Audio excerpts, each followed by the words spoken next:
We have way too many ulterior motives in video game coverage and video game journalism to honestly get an accurate representation of why anything happens anymore. You might get 1% of the news and then 99% theory on why that 1% of the news happened. And it's very difficult as a fan of gaming my whole life to try to actually get to the ground truth of why things happen.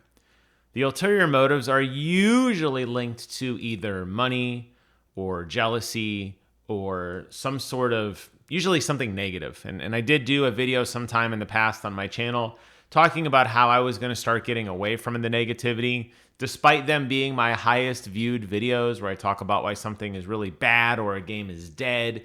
I just don't like doing that type of stuff anymore. I don't know. I came to epiphany that I can make the world maybe a better place in my own little slice of video gameage by just speaking. If I don't have anything good to say, I just typically don't say it anymore.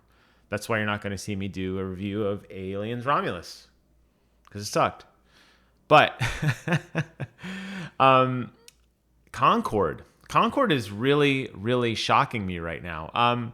I reviewed the game when it came out on that free-to-play weekend, and I genuinely enjoyed it. I mean, it wasn't perfect, of course.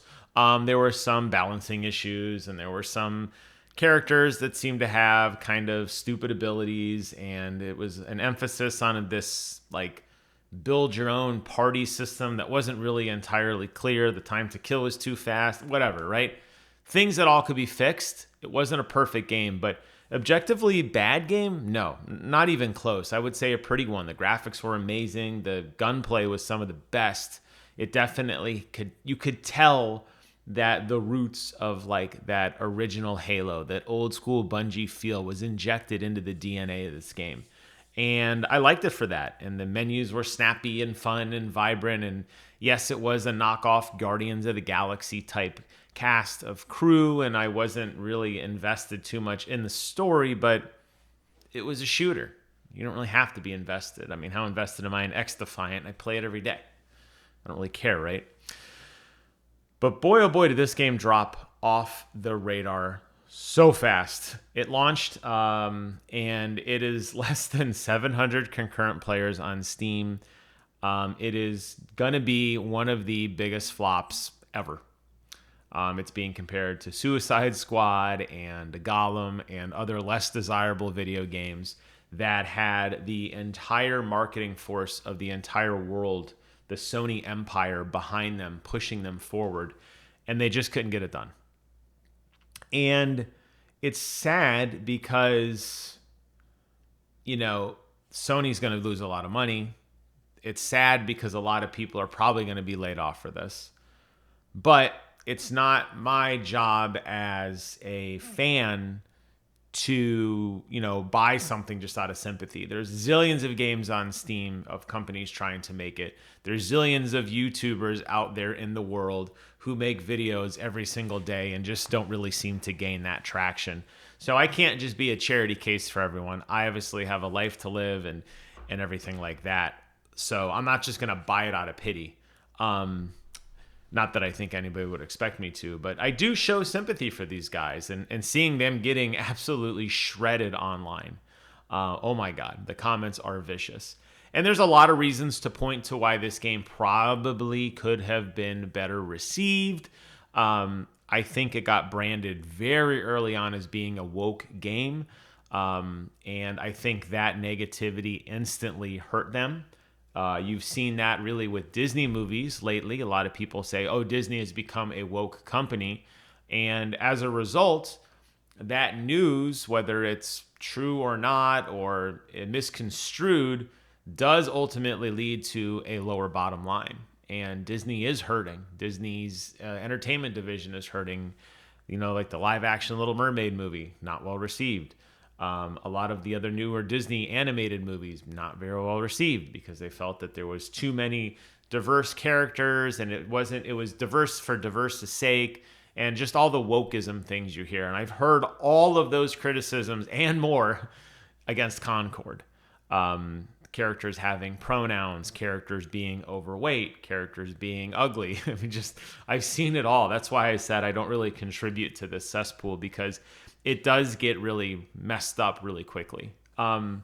Despite all that, the only facts that we have are the fact that Sony spent mega bucks on this game. Sony spent mega bucks on the development of this game, acquiring the studio, the advertisements, the airtime that they had to just push this out, all the trailer packages they put together, everything. And while you have games like Wukong, that's broken every single record in the planet, you have games like Concord breaking every single record in the planet the wrong way. Lowest players, lowest sales, non-existent, 25 minutes to find a match, whatever. I mean, we're talking like bad levels of gameplay right now. And it's not going to come back. I mean, even if today they said, just kidding, everyone's going to get a refund. It is now 100% free to play. It's still lost money. It's over. That initial hit has come to an end. And, you can't get back that first impression. So whatever they didn't resonate well with gamers. Gamers turned on this, and gamers are a very volatile bunch who are now actively cheering this game and the failure of this game. Just check your socials. You'll see what I'm talking about. It's wild. As a fan of Sony, and really of everything, I'm just perplexed as to, what could have been done differently. And the only thing I can honestly go back to, again, just my opinion, is I think the world is done with live service games. And we've said this before, and I have said this a lot. I think collectively we're tired of live service games. Single player story narrative games, or multiplayer games that have,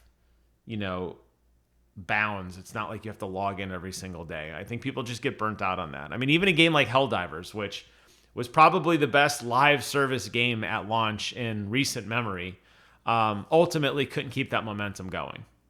And people kind of, I wouldn't say dismissed it. It's not a dead game, but it's not the cultural phenomenon it once was. Those days of like everybody and their mother playing and talking about Destiny 1, those days are never coming back. And game companies just still haven't figured this out. So years ago, when Jim Ryan, back then as the president of Sony, talked about how he was going to make this phenomenal live service. I think they have like 10 or 15 live service games going. Boy, did that not pan out at all. That was really, really bad for them. And clearly we're starting to see the fruits of that not bearing fruit, right? It's not going well for them. I don't know what the future holds for a game like Concord. I've seen this far too often. A live service game without players won't stay, it can't be self-sustained. Even a game like Battleborn, which had a single player element to it, didn't have enough pull to remain, and it was eventually just 86th. Concord, which is built in a persistent universe with new cutscenes and that whole live service multiplayer experience, that's dead. All I can do is look at how cool the world of Concord could have been and wonder, like everyone else, why wasn't this a single player game? We'll never know, because it's never going to happen, and it's dead. Fascinating case study. I am sure you're going to hear tons about it over the next few weeks. It'll be interesting to see if any positivity comes out of this situation. If Sony can, not that I expect them to make a statement. I mean, they have a major black eye right now. But, in the sense of like, does this give executives pause over games that are about to be greenlit? And does something like this, have everybody pump the brakes on this live service fever and realize you can't keep chasing something that nobody wants? When the industry and the executives who own and push products don't listen to the fan base, this is what you get. Will this lesson be learned? Probably not. All we can do is hope that maybe somebody somewhere is looking at this and realizing this is probably not the route we want to take going forward. And It's not to say that you can't have games that aren't inclusive. It's not to say you can't have games that don't have pronouns in them. It's not to say you can't have a live service game. For whatever reason, this particular set of ideas that came into this game failed horribly. And it is absolutely fascinating to see where this goes next. Will Sony fold? No. Will the studio who made it fold? Probably. Will we get less games because Sony has to reel in costs? Or will the next 10 games be a little bit worse because Sony's not spending $10 on development or spending $9 to recoup losses? Probably. But it is what it is. It's a wild market. There's tons of video game companies out there making tons of great video games, and there's no shortage of things to play. And maybe that's the best thing we could say about Concord is that in a world where a multi-trillion zillion dollar juggernaut fails, nobody is concerned over the doom or gloom of the rest of the entire package. People are still going to play games. People are still going to enjoy the content. Wukong's going to sell gangbusters. Visions of Mana is going to be amazing, right? Because I'm getting my collector edition soon. And we're all going to move on our merry way and just look back at this and say, whoops. Anyways, just wanted to give my thoughts on Concord. A few of my friends have been asking me privately, and I figured I'd put a video out there. So at least at minimum, I should get 3 views from the 3 of you who asked me what I think. Thank you guys so much for watching. Take care of yourselves, and until next time, I will see you guys on the other side.